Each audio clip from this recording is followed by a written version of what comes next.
تو انہوں نے جو لوگوں کو دین دیا، لوگوں کو دین کی قدریں، تو یہ ان کو ملا کہاں سے؟ تو پھر بات وہی آتی ہے کہ آغوش مادر کی تربیت اثر دکھاتی ہے۔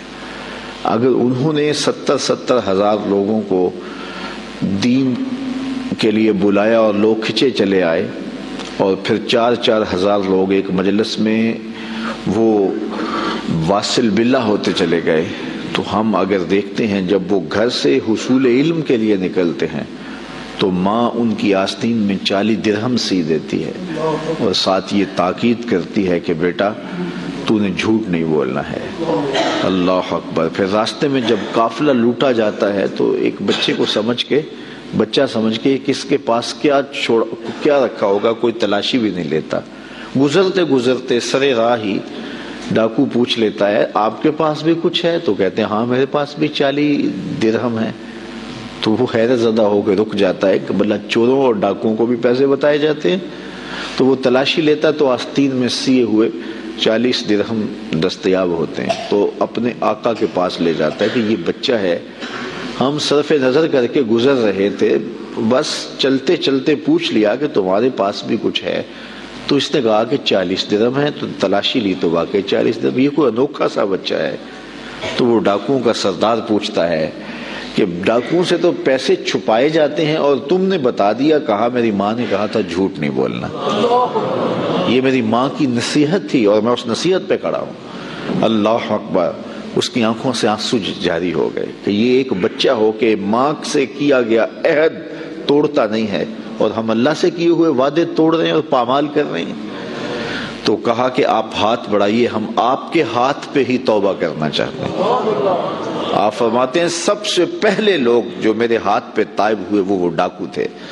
اب مجھے بتائیے، یہ حصول علم کا بھی راستہ ہے، ابھی عالم بننے جا رہے ہیں، اس کے بعد تصوف کی کٹھن وادیوں میں قدم رکھیں گے، چلا کشی کریں گے، مجاہدے کریں گے، اور اس کے بعد وہ مقامات رفیع نصیب ہوں گی، لیکن ابھی بچپن میں جا رہے ہیں تو یہ عالم ہے، اور جب علم حاصل کر کے واپس آ رہے ہوں گے تو پھر عالم کیا ہوگا۔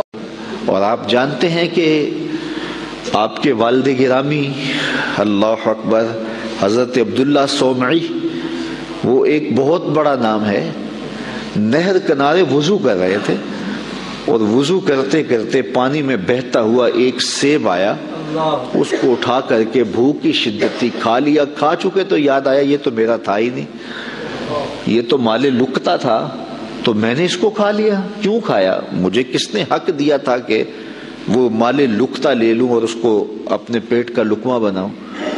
خیر، جس سمت سے پانی آ رہا تھا اسی سمت پہ چل پڑے۔ بہت دور جا کے دیکھا کہ ایک باغ ہے سیبوں کا جس کی شاخیں لٹک رہی ہیں پانی میں، سمجھ گئے کہ یہاں سے ٹوٹا ہوگا، گرا ہوگا، تو باغ کے مالک کے پاس گئے، آپ سے ملنا ہے پوچھ۔ اس نے بڑا اعزاز دیا، کہا جی بتائیے۔ اس نے کہا کہ بتائیے کس کام آئے ہو؟ اس نے کہا کوئی آیا ہے، اس کو کچھ چاہیے ہوگا۔ تو کہا حضرت آپ کے باغ کا ایک سیب میں نے کھایا ہے، اور وہ ایسے وضو کر رہا تھا تو بس غلطی سے میں نے کھا لیا ہے، تو اب اس کا کیا ہرجانہ ہے میرے ذمہ؟ اس نے غور سے دیکھا کہ یہ کوئی معمولی بات ہے جو کر رہے ہیں۔ اس نے کہا، اس کے تیور بدل کے، پہلے تو مہمان نوازیاں تھی، کہا نہیں ایسے نہیں معافی ملے گی۔ کہا کیسے معافی ملے گی؟ کہا 12 سال میرے باغ کی گوڈی کرنی پڑے گی۔ ایک سیب کے بدلے 12 سال؟ لیکن وہ بھی کوئی صاحب نظر تھے، اور وہ بھی اس دوران ان کی تربیت کرنا چاہتے تھے اور انہیں دیکھنا چاہتے تھے، تو کہا کہ 12 سال تمہیں میرے باغ کی گوڈی کرنی پڑے گی۔ تو تیار ہو گئے کہ ٹھیک ہے، وہ میرا گناہ تو دھل جائے گا، تم معاف تو کر دو گے۔ آج غوث پاک کی 11ویں پکانے والے دیکھیں وہ کس مال سے پکا رہے ہیں۔ یہ میں غوث اعظم کے والد کی کہانی سنا رہا ہوں۔ اللہ اکبر۔ 12 سال گوڈی کر رہے ہیں، 12 سال۔ 12 سال کے بعد ایک دن باغ کے مالک نے کہا کوئی سیب توڑ کے لاؤ، تو وہ سیب توڑ کے لے گئے، تو وہ بھی کچا ہی تھا، وہ اس طرح کا پختہ نہیں تھا جس طرح کے توڑ کے پیش کیا جاتا ہے۔ تو کہا 12 سال ہو گئے میرے باغ میں کام کرتے ہوئے، تمہیں ابھی تک یہی نہیں پتا چلا کہ اچھا سیب کون سا ہوتا ہے؟ کہا ایک سیب کی سزا کاٹ رہا ہوں، مجھ سے قسم لے لو 12 سالوں میں نظر اٹھا کے سیب کی طرف دیکھا بھی ہو، میرا کام جڑوں میں گوڈی کرنا ہے وہی کرتا، میں اوپر کبھی 12 سال میں نہیں دیکھا۔ اللہ اکبر۔ تو فوراً سینے سے لگا لیا، کہا تمہارا گناہ معاف ہو جائے گا، اب ایک شرط رہ گئی ہے۔ تو کہا حضرت بتائیے۔ کہا میری ایک بیٹی ہے جو آنکھوں سے دیکھتی نہیں، کانوں سے سنتی نہیں، زبان سے بولتی نہیں اور پاؤں سے چل نہیں سکتی، تو اس سے تمہیں نکاح کرنا پڑے گا۔ اب شادی انسان کی زندگی کا اہم مرحلہ ہوتا ہے، سوچ سوچ کے انسان قدم اٹھاتا ہے، زندگی پوری گزارنی ہے۔ کہا پھر اس کے بعد معافی مل جائے گا؟ اس کے بعد معافی ہے۔ نکاح ہو گیا۔ کہا جائیے اپنی جو ہے وہ دلہن کے کمرے میں۔ جہاں گئے تو وہاں صحیح الاعضاء ایک خاتون، ایک لڑکی منتظر تھی، تو واپس دوڑ آئے اور دوڑتے ہوئے جو ہے وہ ماتھے پہ دروازے کی چوگاٹ جو تھی وہ دروازے پہ لگی۔ تو آگے حضرت شیخ تھے ان کے، اس بچی کے والد، تو کہا کہ دوڑ آئے ہو؟ کہا حضرت پہلے ایک غلطی کی سزا اتنی لمبی بھگت رہا ہوں، تو وہ جس سے نکاح آپ نے پڑھوایا تھا وہ تو نہیں ہے، یہ تو کوئی اور خاتون ہے، صحیح الاعضاء ہے۔ کہا وہی تمہاری بیوی ہے۔ کانوں سے بہری اس لیے ہے کہ آج تک اس نے غیر محرم سے ہم کلامی نہیں کی، اور زبان سے گونگی اس لیے ہے کہ غیر محرم سے کبھی بات نہیں کی، نابینا اس طرح ہے کہ اس نے آج تک غیر محرم کو دیکھا نہیں۔ اللہ اکبر۔ پاؤں سے اپاہج اس طرح ہے کہ آج تک یہ جو ہے وہ غیر محرم کی طرف چل کے نہیں گئی۔ یہ حضرت غوث اعظم کی والدہ بنی، اور یہ بزرگ جنہوں نے سیب کھایا تھا یہ حضرت غوث اعظم کے والد بنے۔ پھر اللہ نے ان دونوں کو جو شہزادہ دیا اس کا نام شیخ عبد القادر جیلانی۔ تو وہ کیا کسی نے کہا تھا نا کہ اچھی مائیں اچھی اولاد کی ضمانت ہوتی ہیں، اور مائیں جب اس طرح کی پاکیزہ صفتوں اور باپ تقوی کے اس معیار پر ہوں تو پھر بیٹے شیخ عبد القادر جیلانی ہی ہوتے ہیں۔ آپ جانتے ہیں کہ مائی راستی حضرت بابا فرید گنج شکر کی ماں، وہ بچے ہیں تو مصلے کے نیچے شکر کی پڑیا رکھ دیتے ہیں، اور وہ نماز پڑھتے ہیں، مصلہ اٹھاتے ہیں تو نیچے شکر کی پڑیا ہوتی ہے، تو انہیں شوق تھا شکر کا تو وہ کھا لیتے ہیں۔ اللہ اکبر۔ تاکہ بچہ عادت اس کی پک جائے، پختہ ہو جائے نماز کی۔ امام غزالی نے احیاء العلوم میں لکھا ہے ہر عمل پہلے ریاکاری ہوتا ہے، پھر عادت بنتا ہے، پھر عبادت بنتا ہے۔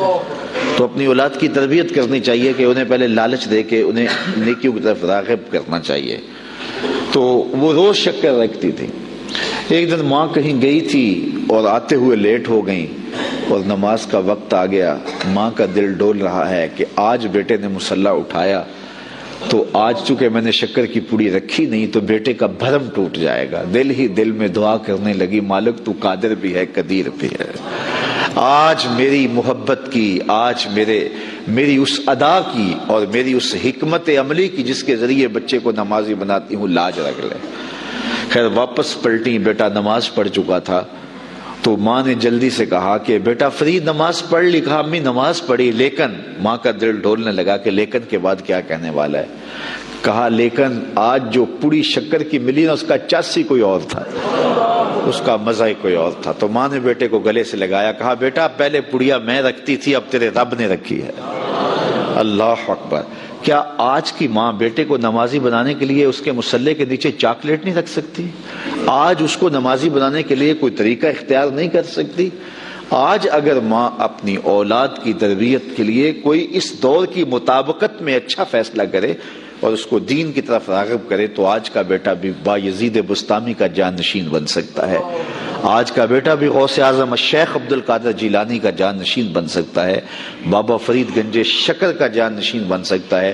قطب الدین بختیار کاکی علیہ رحمہ جب حفظ کرنے جاتے ہیں تو استاد پہلا پڑھا پارے سے آغاز کرتے ہیں، سارا پارا سنا دیتے ہیں، دوسرا تیسرا حتیٰ کہ 14 پارے سنا دیتے ہیں۔ 15ویں پارے سے استاد جی شروع کیجیے۔ کہا جس درس گاہ سے 14 پارے حفظ کیے ہیں تو وہیں سے باقی پارے بھی حفظ کر لیے ہوتے۔ کہا میری ماں کو 14 پارے آتے تھے، اور جب صبح اٹھتی تھی اور اتنی دیر تک جو ہے وہ رکتی نہیں تھی، کام بھی کرتی رہتی تھی، 14 پاروں کی تلاوت بھی کرتی رہتی تھی۔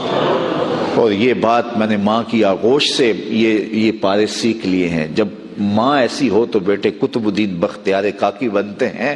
اقبال کہتا ہے تو نہ شناسی کہ تو نہ دانی کہ سوزے کراتے تو دیگر گوں کر تقدیر عمر را۔ اے میری بہن تو نہیں جانتی، اگر تو بہن ہو کے قرآن پڑھے تو عمر کی تقدیر بدلتی ہے، اور اگر تو ماں ہو کے قرآن پڑھے تو بیٹا نیزے کی نوک پہ قرآن سناتا ہے۔